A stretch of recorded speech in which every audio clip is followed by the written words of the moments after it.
جی السلام علیکم دوستو. عمران خان نے لوگوں کو صرف پولیٹیکل اویئرنیس نہیں دی بلکہ اس نے لوگوں کو ایک شعور جس کو ہم کہتے ہیں نا، اس شعور میں تعلق صرف اور صرف ملک کی اور وطنی شعور کا نہیں ہے بلکہ ذہنی شعور جو ہوتا ہے اس میں آپ کی بلوغت ہر طرح سے ہوتی ہے. زندگی کا آپ کو پتہ چلتا ہے کہ اصل زندگی کا مقصد کیا ہے. کیا زندگی کا مقصد یہاں آنا، کھانا پینا، بچے پیدا کرنا اور چلے جانا ہے؟ تو یہ خان صاحب بار بار کہتے ہیں یہ تو جانور بھی کرتے ہیں. پھر جانور اور انسان میں فرق کیا ہے؟ تو اس لیے ہمارا جو ایک بہت بڑا مقصد ہے جو کہ میں دیکھتا ہوں کہ لوگ فوکس نہیں ہے اس پہ، انسان کو اس کی لائف کا شعور دینا. اور اگر ہم مسلمان ہیں تو مسلمان کون ہوتا ہے؟ جو ایک اچھا انسان ہوتا ہے. اگر آپ اچھے انسان نہیں بن سکتے تو مسلمان نہیں بن سکتے، اور اگر آپ مسلمان ہیں تو یہ نہیں ہو سکتا کہ آپ اچھے انسان نہ ہوں.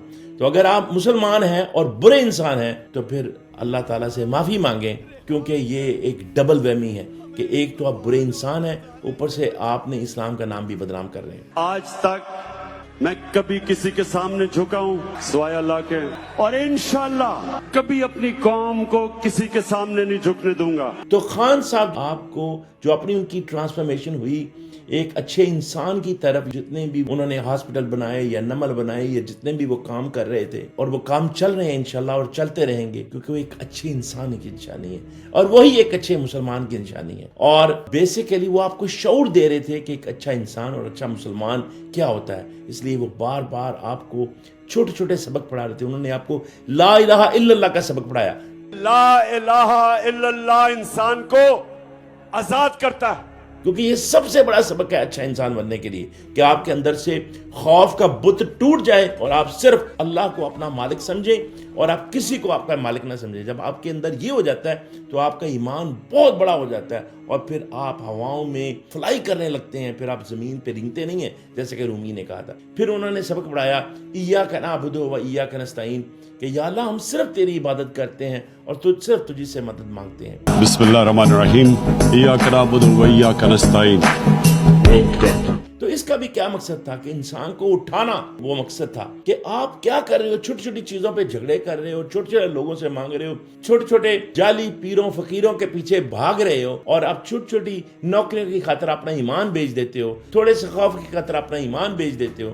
تو اس سے آپ کو اٹھایا اور بتایا کہ ہم اگر اللہ کی عبادت کرتے ہیں، عبد کس کے ہیں؟ اللہ کے. اس کا کیا مطلب ہوتا ہے؟ کہ ہم نے صرف اور صرف اسی کو اپنا مالک و مولا سمجھنا ہے اور اسی پہ توکل کرنا ہے اور کسی اور سے ڈرنا نہیں ہے اور اسی سے مانگنا ہے. تو اس سے پھر آپ کی دوسری ساری جتنی طاقتیں ہیں ان کی نیگیشن ہوتی ہے. یہ ہے اصل ایمان. اس طرح خان صاحب نے بہت ساری چیزیں ہمیں قرآن سے سمجھائیں، جو کہ وہ قرآن کی آیت تو نہیں پڑھتے تھے، کوٹ کرتے تھے، لیکن یہ کہتے تھے کہ قرآن یہ کہتا ہے، اللہ یہ کہتا ہے، اور پھر ریاست مدینہ کا تصور دیا. میرے نبی صلی اللہ علیہ وسلم نے مدینہ کی ریاست میں دنیا کی تاریخ کا سب سے بڑا انقلاب لے کے آئے. تو یہی وہ چیزیں تھیں جس کا ڈر دنیا کے فرعونوں کو پڑا ہوا ہے. یہ صرف اپنے پاکستان کے فرعونوں سے آپ کو نہیں گھبرانا. یہ جو سب سے بڑی خبر ہے ان لاسٹ ایک ویک کی، وہ یہ ہے کہ ایپسٹین کا یہ کہنا کہ عمران خان پوٹن سے، خامنئی سے،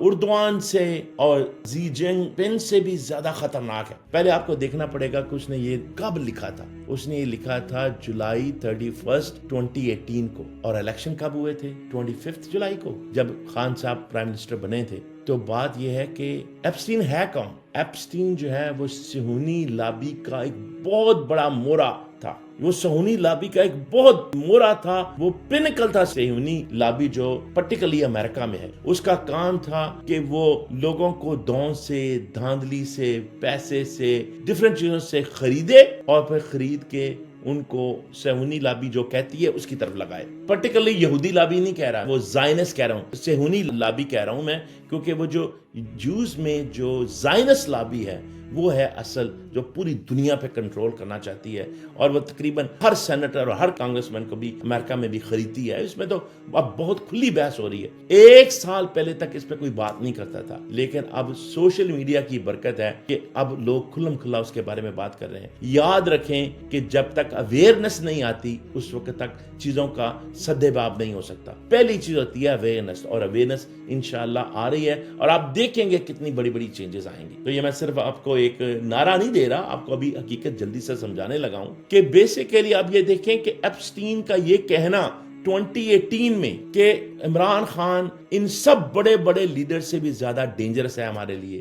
تو یہ کس کو وہ کہہ رہا تھا؟ میرے ہمبل خیال کے مطابق یہ اس کو یہودیوں کو کہنے کی کیا ضرورت ہے, وہ تو انہی سے انفارمیشن لیتا تھا, اسرائیلیوں سے. وہ بیسیکلی یہ کہہ رہا تھا اپنی جو اس وہ لابی جو پاورفل لوگ ہیں یعنی امریکہ میں, ان کو یہ پڑھا رہا تھا. اور وہ یہ پٹو اس نے پڑھایا, اور پھر کیا ہوا کہ اسی وقت سے جب خان صاحب پرائم منسٹر بنے ہیں اسی وقت سے ان کو اتارنے کی کوشش ہو رہی ہے. اور اس نے پھر بتایا کہ میں کیوں کہہ رہا ہوں. آگے سے اس نے کہا کہ وہ جو پاپولسٹ ہے پاکستان میں, تو اس نے آگے سے کہا بیسیکلی ایک اسلامسٹ ہے, اور وہ ڈیووٹی اسلامسٹ ہے, کہ وہ شیدائی مسلمان ہے, وہ حقیقتاً مسلمان ہے. تو یہ بات ہوتی ہے کہ جو حقیقتاً مسلمان ہوتا ہے نا, جو ڈیووٹی مسلمان ہوتا ہے نا, جس کو خریدا نہیں جا سکتا, جس کا ایمان خریدا نہیں جا سکتا. ضروری نہیں ہے کہ اس نے اپنا چہرہ ایسے بنایا ہو کہ وہ ایک پیرایا ہو کہ وہ مولوی لگے, یا وہ چہرہ ایسا بھی ہو سکتا ہے کہ جو آنکھوں میں آنکھیں ڈال کے کسی بھی طاقت کے سامنے, اور آج کل کی جو طاقتیں ہیں وہ آف کورس ویسٹرن طاقتیں ہیں, ان کے سامنے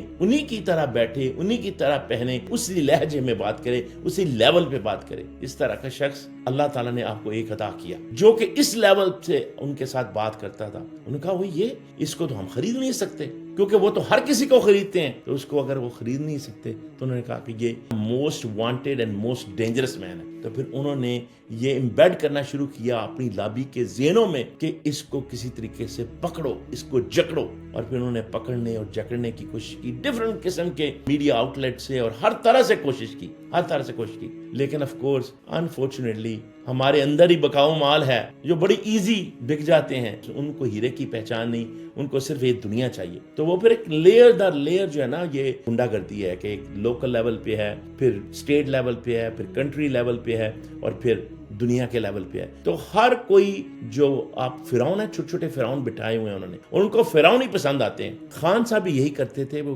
قرآن سے اپنی گائیڈنس لیتے تھے, اور میں بھی یہی کرتا ہوں کوشش, کیونکہ میں نہیں دیکھتا کسی کو بھی کوئی اس طرح آپ کو قرآن کو کوٹ کرتا ہوں. انالیسس کرتے ہیں, بہت اچھا کام کر رہے ہیں, اور اس لیے میں وہ کام نہیں کرتا. میں کوشش کر رہا ہوں کہ خان صاحب کی یہ جو سنت ہے جس میں وہ قرآن سے لوگوں کی بالیدگی, ذہنی شعور پیدا کرنا چاہتے تھے, میں وہ کوشش کر رہا ہوں. اور آئی ہوپ کہ آپ اس میں میرے مددگار بنیں گے, کیونکہ یہ وہ کوشش ہے, چاہے ہم رہیں نہ رہیں, میری زبان پہ خاک کے خان صاحب رہیں نہ رہیں, لیکن یہ اللہ کا پیغام ہے, یہ ہر وقت رہے گا.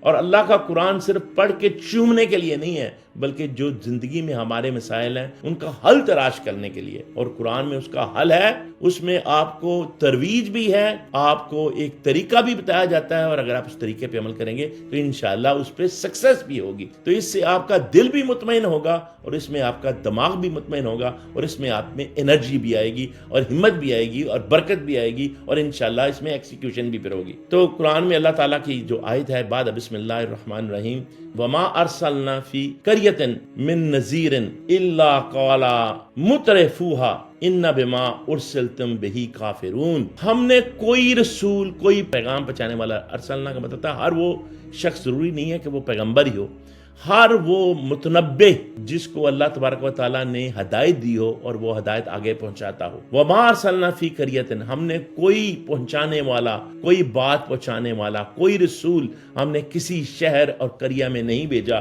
کہ الا قال مترفوها, کہ جو تعارف والے لوگ ہیں, جو اشرافیہ ہیں, وہ اس کو نگیٹ نہ کریں. اللہ کہتا ہے ہم نے آج تک کوئی اس طرح ڈرانے والا بھیجا ہی نہیں ہے, پیغام پہنچانے والا بھیجا نہیں ہے جس کی وہ اپوزیشن نہ ہو. تو اس کا مطلب جس کی اپوزیشن نہیں ہے نا, سمجھ لیں وہ یا تو کوئی بیوقوف انسان ہے اور یا پھر بے ایمان انسان ہے. کیونکہ جس میں ایمان ہے اور جس نے حق کی بات کرنی ہے اس کی اپوزیشن ضرور ہوتی ہے. تو وما ارسلنا فی قریۃ من نذیر, ہم نے کوئی ڈر سنانے والا, پہنچانے والا رسول بھیجا ہی نہیں ہے کسی شہر میں, قریہ میں, جس کی اپوزیشن جو تعارف والے لوگ ہیں, جو اشرافیہ ہیں, انہوں نے نہ کی ہو. اور کہیں لفظ میں آیا قال الملا, جو عہدے والے لوگ ہیں, وہ انہوں نے اس کی مخالفت نہ کی ہو. انا بما ارسلتم بہ کافرون, اور انہوں نے اس کو نہ کہا ہو, اس کو نہ جھٹلایا ہو, کہا ہو کہ یہ تو جھوٹا ہے, یہ تو کھنڈ بازی کرتا ہے, یہ تو یہ کرتا ہے. میرے بھائیوں, اللہ کی طرف آؤ, وہی تمہارا رب ہے. دیکھو یہ پاگل ہو گیا ہے, جاؤ یہاں سے. اور یہ ایک آیت نہیں ہے، بے تحاشا قرآن میں آیات ہیں جس میں فرمایا گیا کہ جتنے بھی رسول اور پہنچانے والے، ڈر سنانے والے اللہ نے بھیجے، یہ اللہ قرآن میں سٹوریز ہمارے لیے بیان کر رہا ہے. یہ سٹوری جو ہے وہ صرف لکھی وہ چومنے کے لیے نہیں ہے، یہ سٹوریز اس لیے ہیں کہ آپ، یہ ہمیشہ رہنے والی ہدایت ہے تاکہ آپ اس سے ہدایت لے سکیں، سبق سیکھ سکیں. اور اگر ہم قرآن کو آج کے تناظر میں نہیں سمجھتے اور اس سے سبق نہیں لیتے تو پھر ہم نے قرآن کا کوئی فائدہ نہیں اٹھایا. کیونکہ رسول اکرم صلی اللہ علیہ وسلم نے، میرے آقا نے فرمایا تھا کہ میں تمہارے پاس حجۃ الوداع پہ 2 چیزیں چھوڑے جا رہا ہوں، ایک کتاب مبین یعنی اللہ کی کتاب، کھلی کتاب قرآن، اور دوسرا میری سنت. تو دوستو یہ 2 چیزیں ہیں ہمارے پاس اور ہم نے تو چھوڑ دیا ہے.